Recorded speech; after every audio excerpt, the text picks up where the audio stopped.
This video tutorial is an addition to the walkthrough tutorial which was prior to this one, so we'll not go into details about system requirements or anything. Please watch the other video first. So this tutorial will concentrate more on the material editor. So let's load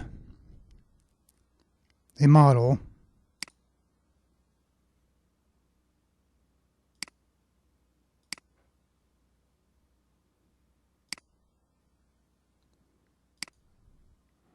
This model was from the 3D warehouse, just like all other models that we use. They haven't been modified for Raylectron. So you can set your textures in Sketchup of the textures you like, but mostly you would do everything in Raylectron. So let's just export it the way it is.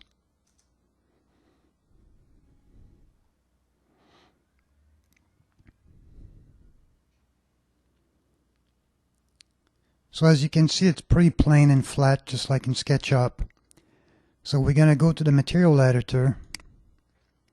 Going to right click on the wood texture. I'm going to make it shiny.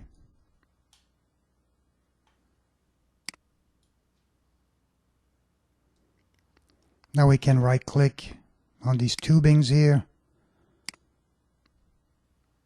Get onto the chrome. Right click on the glass, convert it to solid glass. So you can see right here the difference. So all you have to do is to right click on the materials you want to edit in your model. Here we get a drop down menu of all the materials that are in this model. You can either right click here or just go here and select it if you understand what the name is to begin with. Once you right click on the material, you have the other options here to convert this material into a light, you know, like an emitter, or make some grass or a fur like carpet or stuffed animal, whatever. There are presets already: car paint, chrome, glass, metals, plastics, and so on and so forth. These you can delete them. Just click on this icon here. It will open the folder where they were saved. They're a text file. You can edit them, you can delete them, whatever, rename them. And to reload them, you just close the material editor, re-click on it, and they will all be reloaded. These ones here after the second dash, those are called global materials. That means that for the name that you give them, if you give them the same name in SketchUp, they will reload automatically. Let me give you an example here. This glass. I'll right click on this glass and I'll save it as blue solid glass. And I'll save it globally. So see, now it's right here. So now I'll exit this model. We'll go to SketchUp. So the name is Auto Glass. So if we change this to the same name as we saved it globally, blue solid glass, sorry. Okay. If we re-export it again,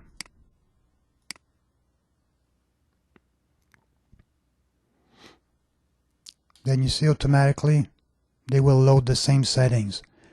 And it's not only for this model, all of your models. If you change just the name to match the one in the global list, these ones, they will automatically load the settings for it. So basically you don't have to play around with material editing in SketchUp as did with version 3. Everything happened in Raylectron. You can do save model settings, which means that when you reload this model, not in SketchUp but in Raylectron, all the settings you have selected changed, such as like the material or shininess and whatever, they will all going to reload automatically. So let's do that. For example, I click on this here, convert it to Chrome. Now if I save my model setting, exit,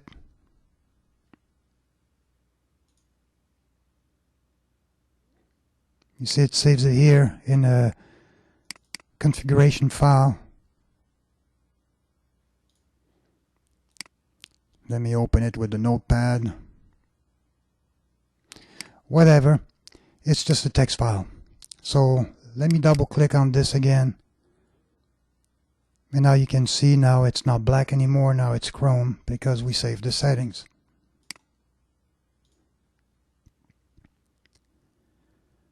So let's load a different model.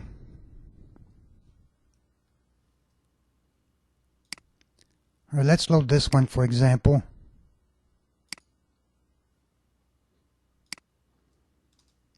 Doesn't have any texture for the wood. Let's just export it. That again is from the 3D warehouse.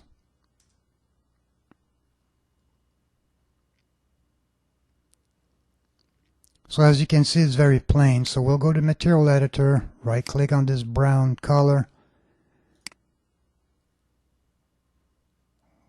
We can use a different texture. Let's use this one.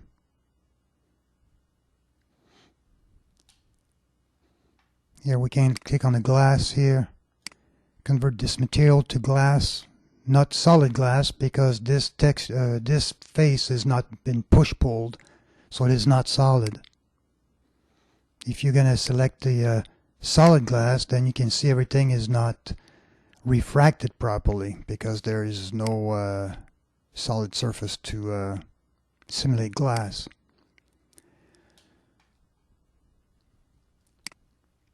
So if you don't like that texture, just go ahead and select something else.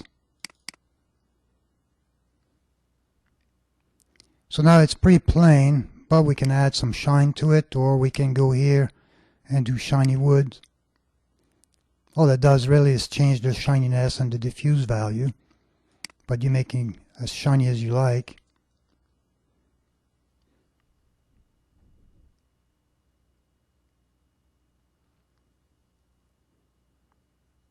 So let's exit this model and show you how to do a texture with a light. This model here doesn't have any lights on the inside.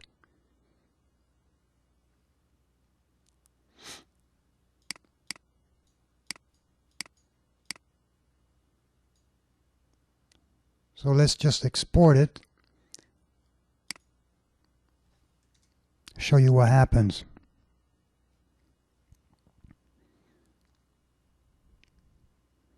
So here there's no light, so what happened is it uses the ambient occlusion instead.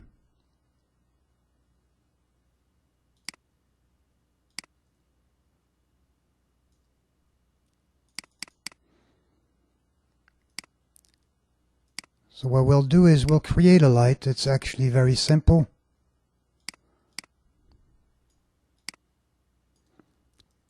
Create a square or a round surface, whatever. Make sure it is not flat onto another surface, because you can see when you rotate here, even Sketchup doesn't know which face it is. Is it this or is it the white one? So just move it out of the way. You can group it. It's a good idea to group your lights so that Raylectron can tell you how many lights you have. Go to your material editor. You can actually call it light, because we do have a global settings in Raylectron called light. And just paint your group with it.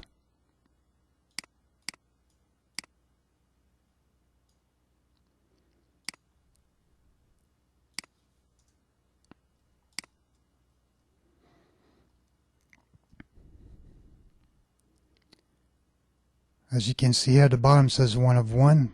There's one light on out of one light total.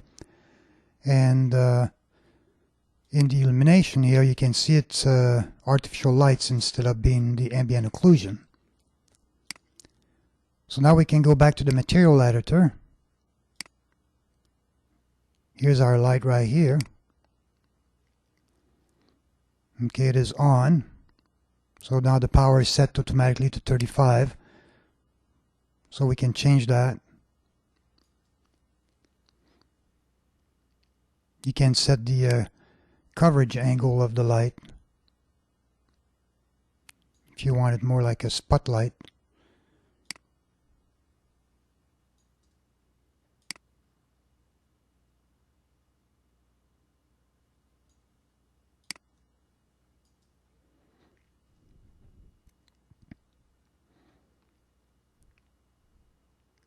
So that's all there is to it, to a light.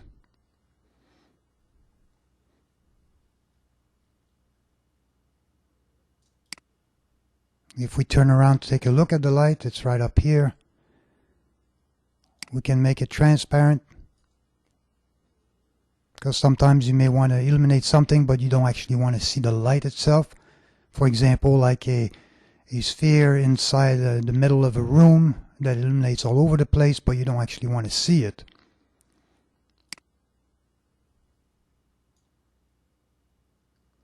You can change the color of it.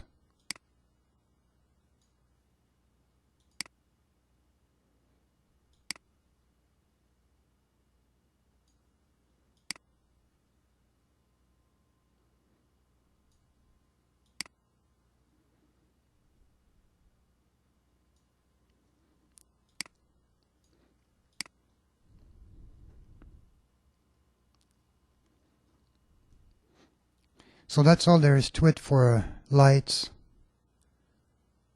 and the materials here. Click on texture. So the diffuse setting here, basically what it does is it makes the surface how should I say? The greater the diffuse value, the more the rays are randomly scattered on the surface. They are not reflective. For example, let's take this floor and let's go back to our view here, and let's make it completely reflective like a mirror. So now you can see that it's very reflective. Now if you use the diffuse setting, as you can see, it is no longer crisp. So you can create some really weird effect with this. The shininess, basically just like it says, you can say how shiny something is. Shine differ from reflection. Shininess is basically based on angles. Reflection just reflects, period. Doesn't matter the angle, it's reflective like a mirror. Shine is pretty much like glass. It reflects in some angles and not on other angles. It depends also on the darkness of a material or not. But the more shine you put in, obviously it gets more reflective, but still not like a mirror. And obviously here the reflection. Transparency, well, of course this is used for like glass or transparent plastics or whatever that is transparent. The refraction IOR, basically you use that for a solid glass and solid diamonds, anything that is solid. You don't use that on a single face that has no solid to it, that has never been push-pulled, for example. Here, if we look at this glass, okay, it's only transparent. Now, if I remove the transparency, now you can see it's been push-pulled, right? So this is when we can use the glass IOR value so that it looks like glass.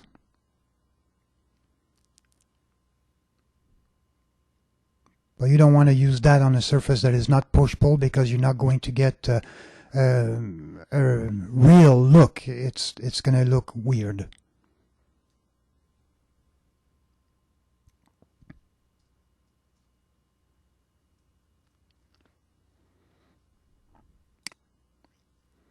Here we selected the texture of the sofa itself.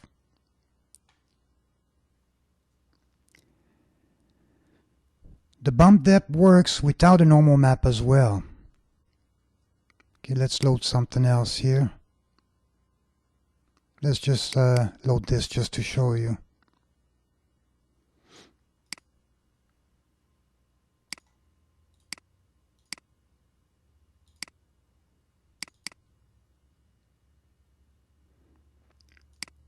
What I did is I deleted it so that it can rebuild the shape to tile properly, because in Sketchup it doesn't tile properly. Let me show you.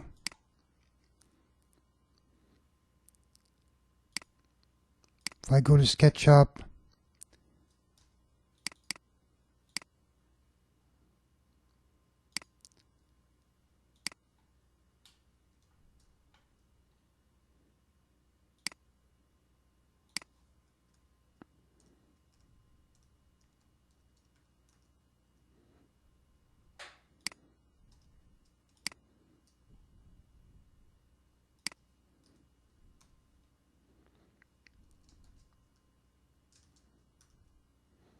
now you can see what I mean.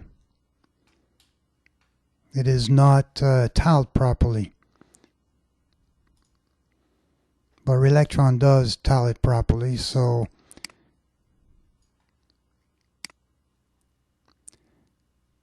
I was into the bump depth here. It's set to 0, that means there is no bumps. If we go and make it in a positive value,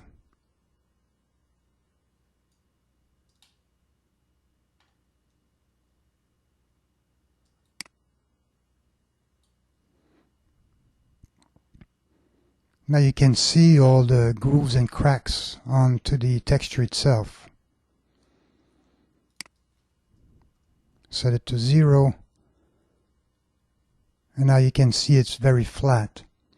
If you set it to a negative value, then the bumps will go the other way. Instead of being raised, they'll be recessed.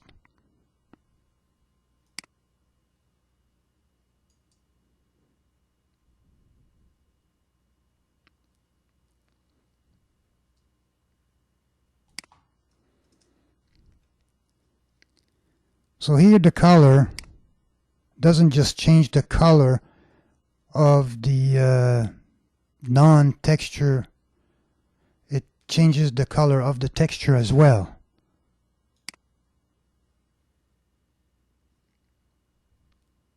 Okay, even though that texture is brownish, we can still change it as blue. The same thing, I think in SketchUp you can do the same thing. And the texture here, even if it shows as grayish, that doesn't mean you cannot click on it. You can still click on it.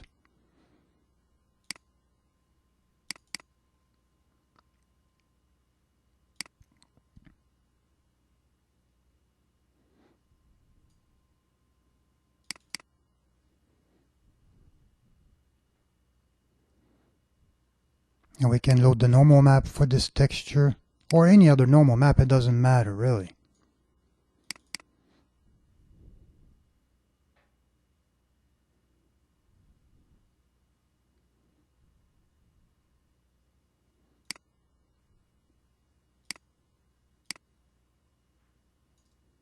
There, just raise the intensity so you can see better.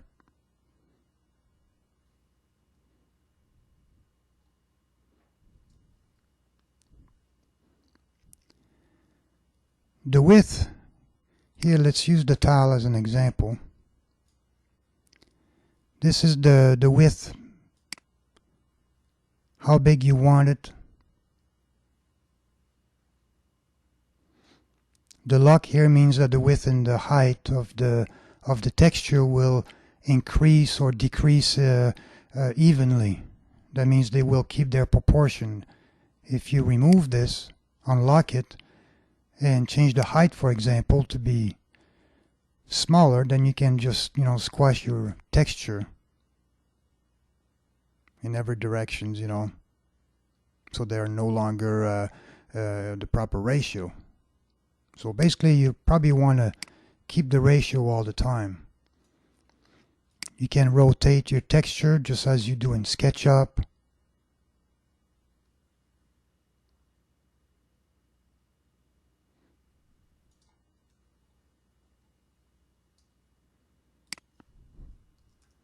Here we just do it 45°.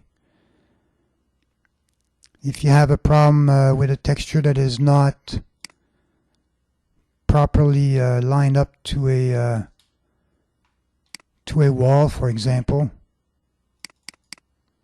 like here, then you can use this here to move it to wherever you want it so that it looks better.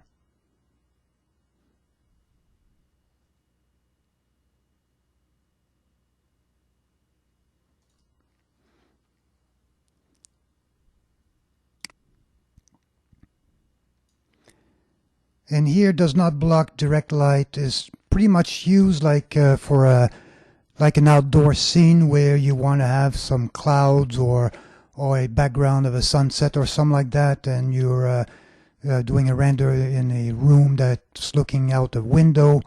If you want the sun to come in, well, that big picture outdoor will block the sunlight, obviously.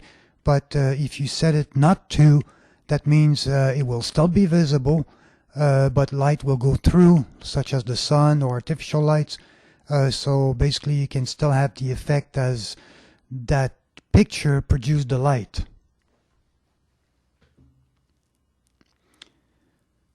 So I hope I covered everything about the material editor.